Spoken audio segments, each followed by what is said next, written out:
Hello everyone. I recently got into a internet argument about the film 12 Angry Men, and I was pretty sure, 100% sure that I was right, and the person I was arguing with, actually the people I was arguing with, there were a lot of people who thought I was wrong about this.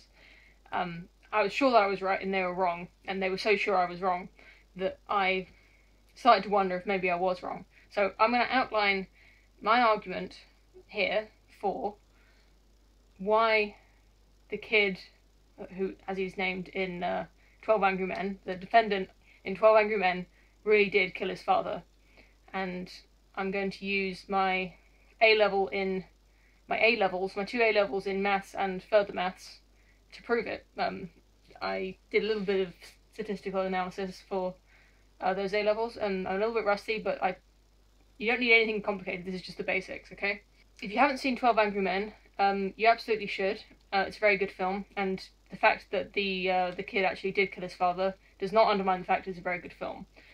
If you haven't seen it, then this video won't make any sense anyway, so if you haven't seen it, don't watch it. Even if you don't care about spoilers, you won't enjoy this video if you haven't seen 12 Angry Men. In the film, or the play, the evidence against the kid is pretty compelling. At the start of the film, we are presented with several pieces of evidence, about a handful of pieces of evidence that he killed his father. And throughout the course of the film, each of those pieces of evidence is brought into doubt by one of the jurors, who convinces everyone else that these doubts in all of these evidence add up to a reasonable doubt, meaning that there is not enough evidence to convict the kid. One of the jurors in the film says that there's some bit of doubt attached to all of them, as in the pieces of evidence, so I guess that adds up to a reasonable doubt. But he's actually wrong, and he's wrong in a very specific way. He said that adds up to a reasonable doubt, and I know that's just a figure of speech, but probabilities like this, in this situation, do not add up, they multiply. And I'm going to demonstrate that by showing you how to figure out probability. So, tried to assign numbers to the evidence in the cases of 12 Angry Men to come up with an approximate number for just how likely it is that the kid is innocent. This is mostly, by the way, taken from an article that I read just after watching 12 Angry Men the first time by Michael D'Angelo at the website AV Club. I'm going to leave a link to it. Most of what I'm saying is just what he said, but I'm applying statistical analysis to it, which he didn't, because he's a journalist, not an engineer. What I'm trying to calculate is the probability that the kid is telling the truth, and just everything that had to happen on the day of the murder for the kid to have been telling the truth and to be innocent. The first piece of evidence that I'm going to analyse is the fact that two witnesses saw the kid. One witness saw him murdering his father, and one saw him leaving the premises. So it is possible that he was mistaken both times, considering that all sorts of factors about perception, and I'm not going to go into it, but we all know that these, just because they said it was the kid, it doesn't mean it was. Of course, obviously. That's the whole point of the film. But there is a chance that it isn't, it's still evidence. On its own, it's not enough to convict, but it does count for something, and I put it down, at my very most generous, I think you can put it down to about a 1 in 2 chance that the murderer looked enough like the kid to be the one doing the murder, assuming that the murderer is probably overwhelmingly likely to be a man between the ages of 16 and 30, as most murderers are, and given the neighbourhood that he lived in, the murderer might have been similar ethnicity, but he might have not been. It could have been someone who had a drastically different skin colour, could probably not have been identified as the kid. Someone who was incredibly muscular, or incredibly skinny, or incredibly fat. Someone who has completely different body shape to the kid probably wouldn't be identified as the murderer. So let's just say, for the sake of calculating this, that there's about a 50% chance that he was misidentified, that the murderer, that's the probability that the murderer looked enough like the kid to be identified as him. So that's our first number, is 1/2. I'm doing these as fractions because it's easier to calculate probabilities that way. Second piece of evidence. The kid was heard screaming, shouting at his father, "I'm going to kill you," earlier that day before the murder, presumably at his father. Now, they were reported to have had a bad relationship. They fought a lot, and his father beat him up. So it's actually not that uncommon for the kid to say to his father, "I'm going to kill you." He might have threatened his father with death every 2 days. Let's just say that he was. So this is the chance that on the day his father was murdered by someone else, he screamed, "I'm going to kill you" at him.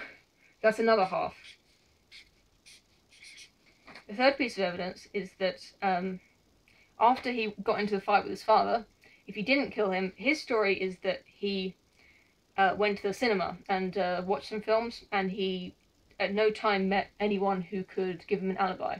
He didn't keep his movie tickets or his receipt. He has no way of proving that he was at the movies, and he doesn't even know what movies he saw. So, he could have been lying.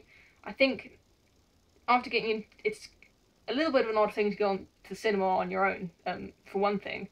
And he could have gone anywhere, practically, after getting into an argument with his father. He could have gone to see some friends. He could have just gone for a walk and maybe bumped into someone he knew. He's pretty unlucky that the one day his father got killed, he happened to be somewhere where he had absolutely no alibi and no way of proving that he was there. So, I'm going to say that that's another half. So, 50-50. He could have gone anywhere that day, but he happened to go somewhere without an alibi. So, let's say that's another half. Now, the next piece of evidence. The murderer uses the exact same knife that the kid owned. It was just like the knife that he owned, identical to it. But it is not a unique knife. There are other knives for sale, and the protagonist of the film produces a knife that he was able to buy. I think he said it was within a mile of the kid's place of residence, the place where the murder happened. He was able to buy a knife for $6 there that was identical. So, that being the case, still, how much of a chance is there that the murderer either picked up the knife that the kid says that he lost that day, or that the murderer just happened to use the same knife? Possibly the knife was incredibly popular amongst youths, and maybe it was a very common knife, and none of the jurors recognized it because they're not the kind of people who are knife enthusiasts. But he could have used any way to kill him, right? The murderer could have shot the guy. He could have strangled him. He could have beat him to death. There's lots of ways he could have killed him. He used the exact same knife the kid had, and I think that's pretty unlikely. So I'm going to give that a 1 in 10 chance that the kid was telling the truth about that, or rather that the kid didn't kill his father. Just on that there's a 1 in 10 chance that the murderer would have used that exact knife. And I think that's generous, but that's just what we're doing at the moment. You see all these probabilities are stacking up. Last one. This kid happened to lose his knife the exact day his father was murdered. Taking into account, independently of all of these other things, the kid lost his knife. It fell through a hole in his pocket, was his story. That doesn't happen all the time. If you own a knife or any small object like a pen or anything like that, the probability that you would lose any one item on any day of the week, I'd say it's pretty remote that you would lose it on any particular day. But let's just say he's got a hole in his pocket, like he said, and he's always losing stuff. Maybe he gets through a knife a week. Maybe he loses his knife once a week, and he has to buy a new one every week. That's a 1 in 7 chance, right? 7 days in a week, 1 in 7 chance. Alright, all of these times together. Remember, times the tops together. 1 times 1 times 1 times 1. Oops. They're supposed to be equals. 1 over. And then all you have to do is times these numbers together. 2 times 2 times 2 times 10. What is that? 2 times 2 is 4. 4 times 2 is 8. 8 times 10 is 80. And 80 times 7 is 516. So, I'd say being as generous as I possibly could with these numbers, there is a 1 in 516 chance that the kid was telling the truth, and he is just the most unlucky guy on the planet. His dad was murdered by someone else. They have no suspects for who that person would be. They have no motivation for why he was killed by someone else. This kid is just very unlucky. 1 in 516. Okay? Now, when I calculated this using more realistic numbers, say he loses his knife once a year, once every 365 days, rather than once a week, and there's a 1 in 100 chance that the murderer would use the same knife. I think that's more realistic. The number I got originally was 1 in 1.8 million, using numbers that I think are more representative of reality. Now, whether it's 516 and 1.8 million, that might make a big difference, but let's just use 516 as our number for now, keeping in mind that in real life it might be 1.8 million. If every jury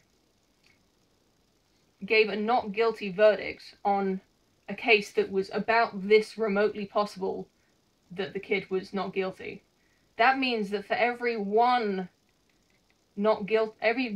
innocent person who goes free, another 516 people who are guilty also go free.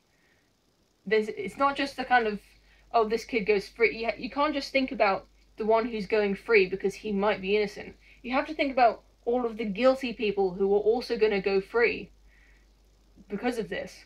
And what kind of damage is that going to do to society, having 515,